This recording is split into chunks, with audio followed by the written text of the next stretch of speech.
Congolaises, Congolais, mes chers compatriotes, en ce jour du 23 octobre 2020, je m'adresse à vous, souverains primaires, dans un contexte exceptionnel en rapport avec la situation politique que connaît notre pays.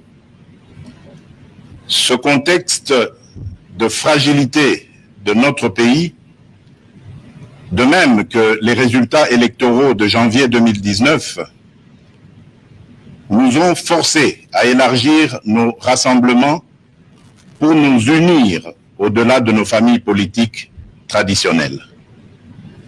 Cet effort de recomposition a touché aussi bien le pouvoir sortant que l'ancienne opposition, ce qui a conduit à une situation inédite où des adversaires farouches d'hier sont devenus des alliés.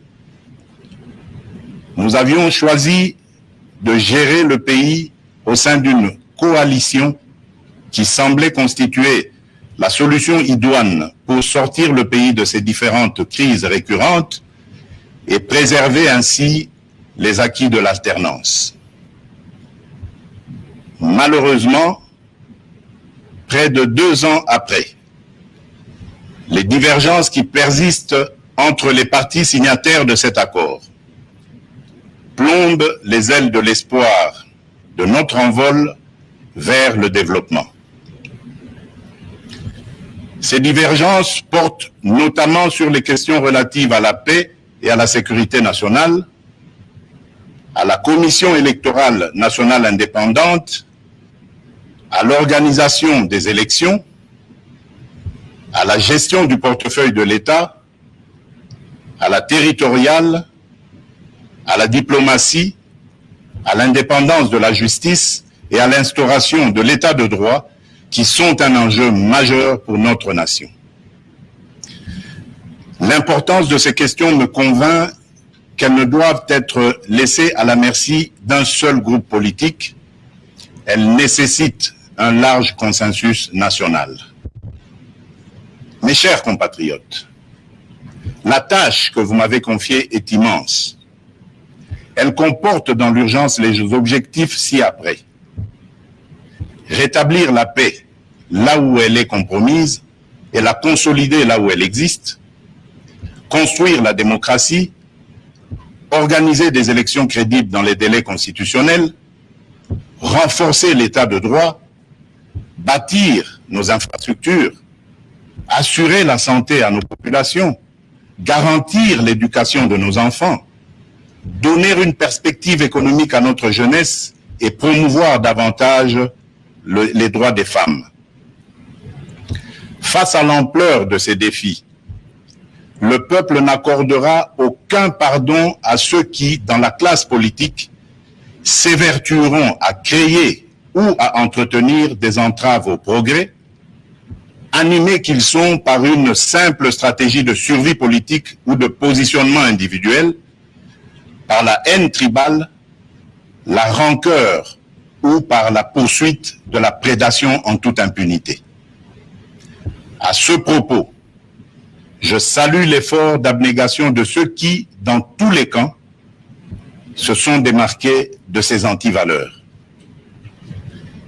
Mes chers compatriotes, l'état de droit que nous voulons vient d'être conforté par la prestation de serment de 3 juges constitutionnels, ce qui désormais assure à cette juridiction un fonctionnement régulier.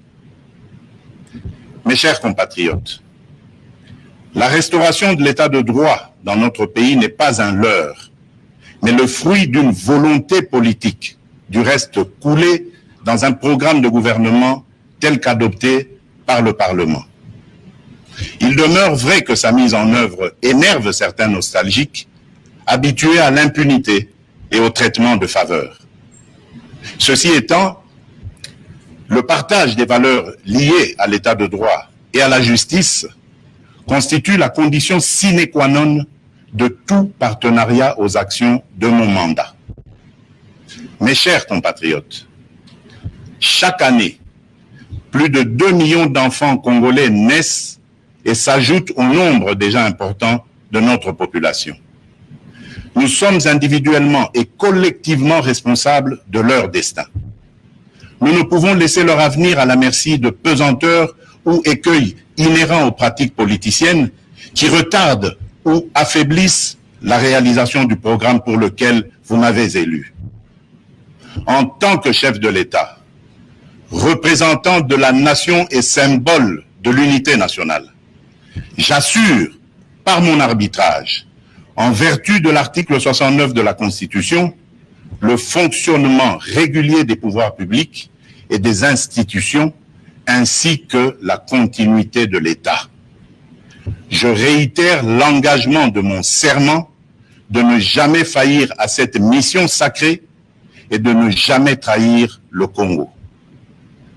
Je ne laisserai aucun engagement politique de quelque nature que ce soit primer sur mes prérogatives constitutionnelles et sur l'intérêt supérieur du peuple congolais. Je ne transigerai avec les intérêts supérieurs de la nation. Je ne céderai jamais la moindre portion de notre souveraineté nationale. Je ne ménagerai aucun effort pour préserver la paix et l'unité nationale. Eu égard à ceux qui précèdent, et considérant que le salut du peuple est la loi suprême, j'ai décidé d'entamer dès la semaine prochaine une série de contacts visant à consulter les leaders politiques et sociaux les plus représentatifs afin de recueillir leurs opinions à l'effet de créer une union sacrée de la nation autour des objectifs précités. Ces consultations visent la refondation de l'action gouvernementale autour des principes de participation à la gestion du pays. À l'issue de celle-ci, je reviendrai vers vous dans une nouvelle adresse pour vous faire part de mes décisions qui n'excluront aucun cas de figure. Debout, Congolais, prenons le plus bel élan pour un Congo fort, libre et prospère. Que Dieu bénisse la République démocratique du Congo. Je vous remercie.